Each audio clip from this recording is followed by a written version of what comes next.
Welcome to the Avro Heritage Museum podcast.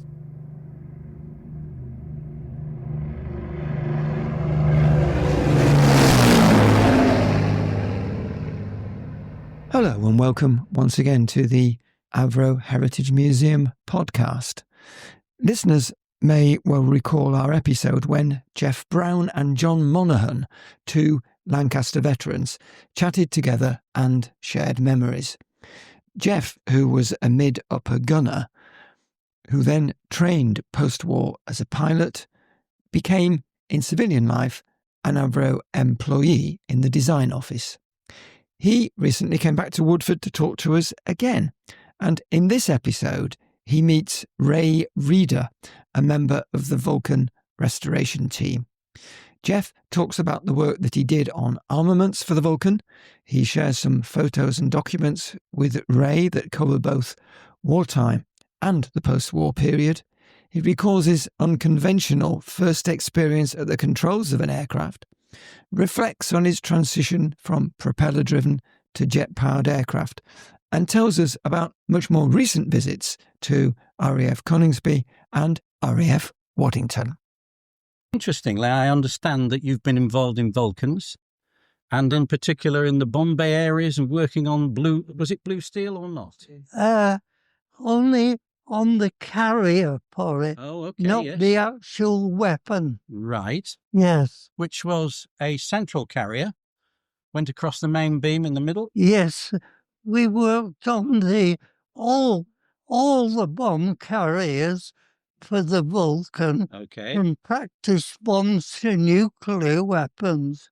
All the loading equipment, the jacks to lift it up, yes, and the ground handling equipment. yes. We covered all that area, but we never knew anything about the weapon. Oh, top secret. It was just a shape which we had to learn how to load it, and beyond that we weren't told anything. Okay. We knew it was nuclear, but we weren't told anything. All right, so did Frank take you over to look at the bomb trailer that we've been restoring? Oh, The yes, standard Royal Air Force bomb trailer? yes, that's right. So the thinking on this is the Solway Museum near Carlisle had this trailer languishing in the rain and the rust and so on and so forth. Yes, And I got on to them and said, what are you guys going to do with this trailer? Because it was on their Vulcan. yeah.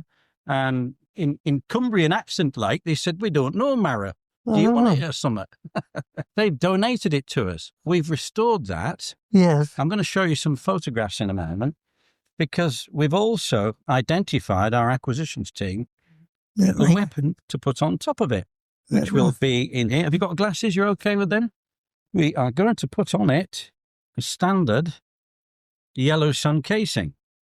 So this is at the moment, you see that? Do you recognise that shape? Oh, yes. So that's in a warehouse at Stafford, a Royal Air Yeah. Force Museum warehouse. Yes, And we acquired that nearly 2 years ago. really. But bureaucracy and red tape is stopping us from collecting it because Oh, the atomic weapons establishment thought, no, you've got to have it thoroughly checked out, so on and so forth. It might be yeah. a nuclear weapon. What does it say on the side there? Fragile, inert, which obviously you'll know means there's nothing inside it. It would be fragile, wouldn't it? So you'll have seen quite a few of those. A real one, yes. I'm going to rack your brains now because there's one thing that's defeating me on this restoration Yes. is where the tails were made for the... Well, we were in the main design office at Chatterton. Uh-huh. I went to work in there after I left the Air Force. I was put on the armaments section, and we dealt with anything that was carried and dropped, and all the ground handling equipment as well, Yes. and the loading equipment, like the hydraulic jacks for loading the Believe it or Vulcan. not, we've just had a pair of those So- donated to the museum. Hmm. You know the hydraulic jacks that lift the 1,000-pound bombs up? That's With right. a pair of those were donated about 3 weekends or so. Yes, so worked on all those and other bits and pieces.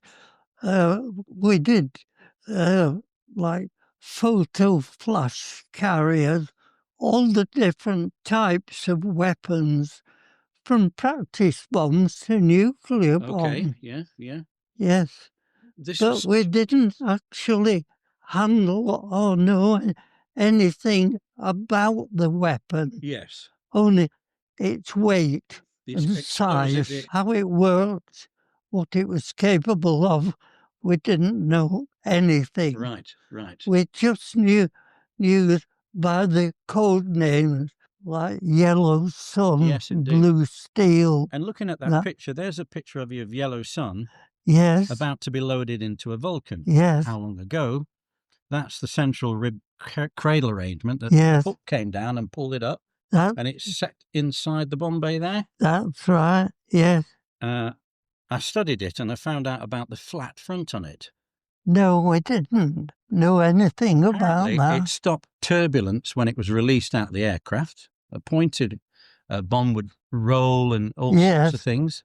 That stopped turbulence. It also, they believed, it slowed its ascent. I do remember after practice trial bomb dropping dummy weapons, they introduced 2 nuclear pushers in the bomb bay, front and aft of the axial suspension point, so that when it was released, it was pushed out, because we were told that they found when they dropped it, initially the tail would kick up and damage the aircraft.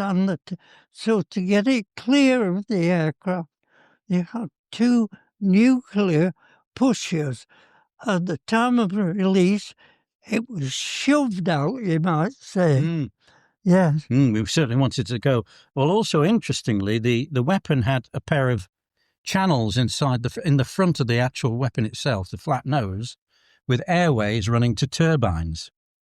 Because they didn't use batteries on this, they used turbines to charge up and arm the weapon. Oh, I didn't know about so that. you've got air rushing through those 2 holes in the front of the flat of the bomb, going down some pipe work, and then working little turbines inside, generating electricity to actually arm the weapon as it's on its way down to the ground. Never knew that. The other thing that's interesting is the Yellow Sun, and I'm not trying to tell you how to suck eggs here. The Mark I was very unstable. They were really nervous about putting them on aircraft. Yes. And the Mark I had to be surrounded by thousands of ball bearings, actually inside bomb casing. Oh, yes. And I remember that. They could release them out the bottom before they took off with the aircraft. Then it was really seriously recall that, yes. Yeah. So, it's an interesting weapon. It's not the only one, of course. How far into your career at Avro were you on weapons? Right through the 60s into the 70s? Let me see. When I left the Air Force in about 56, I did 10 years or more in the Air Force. It would be about 1956-ish when I left.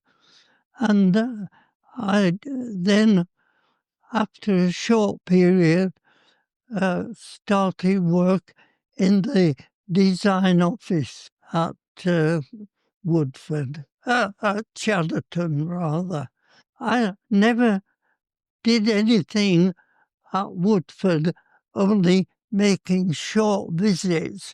If we did something and they fitted it, we went to have a look at it. But we weren't involved with the Woodford side of it at all. Okay. Yeah. I can show you some pictures. These are my flying logbooks. That's my air gunner's logbook. All that's in there is just entries of flights that we did. Fabulous. That was Can I look on the front of it, an may I? air gunner's logbook. And this is a pilot's logbook. You can see the different size of it. That's a B-29. Indeed. Uh, Am I what- right in thinking that the Royal Air Force used these in This- the interim period? This was post-war. Yes. I got onto 149 Squadron, and we were equipped with the Washington, it was called. Okay. It was a B-29. That's right. Yes, yes. Look at the size of the crew. Tremendous, isn't it? Unbelievable. Yeah. It must have been a difficult aeroplane to fly, was it? Well, Needing all that crew? just to divert for a moment, after I was accepted for, I was an air gunner then. After I was accepted for pilot training, the pilot called me up to the front one day. I thought, I wonder what that's about. He stood up, got out of his seat.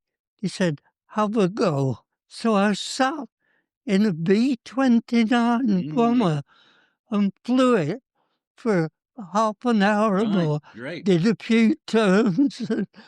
So I can honestly say I've flown a B-29. Indeed, indeed. Just referring back to this, I understand the RAF took these on in the interim period of the V-bombers coming online. That's right. Because we didn't have an aircraft big enough, capable to fly a weapon. That's it. That's my two rules. My goodness. Pilot and air gunner. Let's have a look at you. You've not changed a bit, has it? Fantastic. You've got a good makeup artist. That's a qualification for instrument flying. It's called a white card. There were 3 grades of that: white, green, and master green. As you got more experience. In good condition, you've looked after them, haven't you? That is taken on VE Day, the last day of the war. The ground crew at the front, the air crew at the back, and the Lancaster behind. As was at Fiskerton, not far from Lincoln. Okay.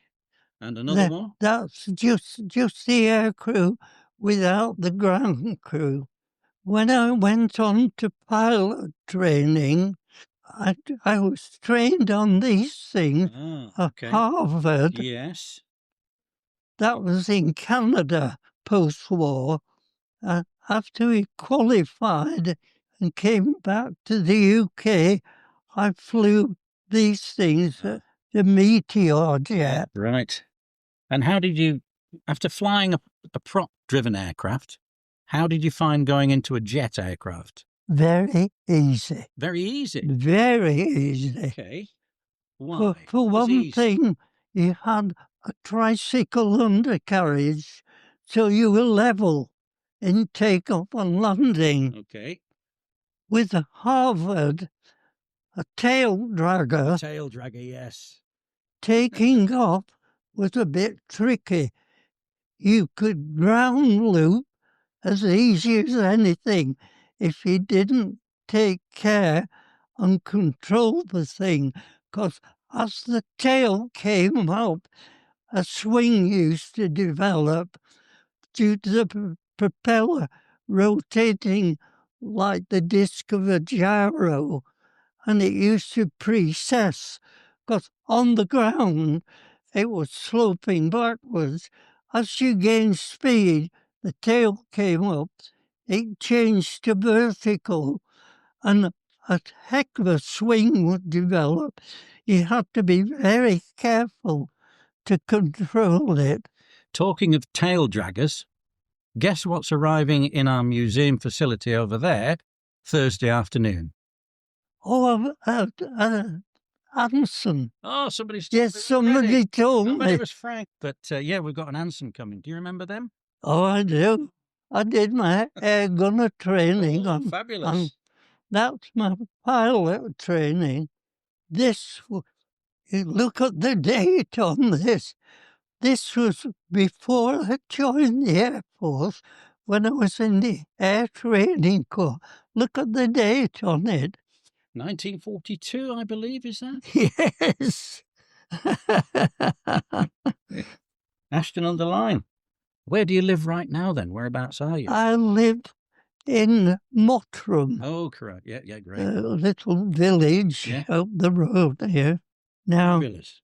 I'll show you these other Let's get things. these straight for you. This is towards the end of the war, when we were dropping food supplies in Holland. It was called Operation Manna. Indeed. Here's the aircraft being loaded by day and night. And now they are being... Another one with it being loaded and one aircraft dropping. The American Air Force did this as well as us. So interesting seeing something rather than a weapon going into the bomb bay of a Lancaster, isn't it? Yes. They just loaded it into the bomb bays and for dropping, just opened the bomb bay doors and it all fell out, as you can see there. Yeah. Quite low level. I was just about to ask, what sort of height? I think about 100 feet, Okay. something like that. Yeah. There's a Dutch picture, people waving at a Lancaster dropping. That's what I worked on Nimrod. at Avro's, one of the aircraft. Okay. Now, this was Finally. a picture. I visited Coningsby, the Battle of Britain fight, a year or two My dad was ago. stationed at Coningsby. And I was talking to their CO, the squadron leader, and I'd taken that logbook and I showed it to him. He looked at it, he said, "Just a minute." He went off to his office and he came back with some Xerox copies of pages from a pilot's logbook, which was his father, and found that his father and I flew to the same place on the same day. Wow. On Operation Manna. Incredible. And there's a photograph of the two of us. Incredible. So we went to Waddington. Waddington, yeah. And they showed us pretty well everything. They took us into a hangar. We were facing a big propeller on the back of an aeroplane. And I thought, I wonder what that is. Took us round the front. It's one of these pilotless spy planes. I was flabbergasted at the size of it. I was absolutely amazed at the wingspan. Unbelievable. Yeah. I know. And they described all about it, what it did. Asked us not to talk openly about what we had seen. And then we were taken to another hangar where they had one of the Red Arrow's aircraft. So we were able to go up some steps, look in the cockpit. Wow. Everything was explained to us. And one of the chaps was up there showing us around. And I chatted with him and pointed out different things. And when he came down, he said to my daughter, "That fella seems to know quite a bit about aircraft." She said, "Well, he ought to do. He used to fly meteors." Basic blind flying panels, the 6 instruments, I recognised immediately. Yeah. All the other stuff down the side, of course, is to do with the formation flying and smoking letting smoke out and so on. Yeah. I'll just tell you a very quick little story, if I may, which shows how the public feel about people like you and what you did for us. On Sunday, I do the Vulcan cockpit tour. Yes. Okay. I do the Vulcan and colleagues do other aircraft. And I had a lady and 2 children, and she would have been about 60, Yes. came in the Vulcan. And I started telling about the Vulcan's role, what would happen if they were Yeah. scrambled, Yeah. and the fact that the crew probably were on a one-way trip. Yes. She started crying. And I said, I'm sorry, and this is absolutely true, I'm sorry, I didn't mean to scare you. She said, well, I've just been hearing the story about all the airmen that flew in the Lancaster and how many we lost. Yes. And then you telling me that these pilots and crew would also be putting their lives on the line, da-da-da-da-da-da. And she was in tears about it all. Mm. And I thought, that's how the public see people like you, Yes. with affection Yes. and respect. Yes. Well done. Good to meet you. I was only doing my duty. Thank goodness you did.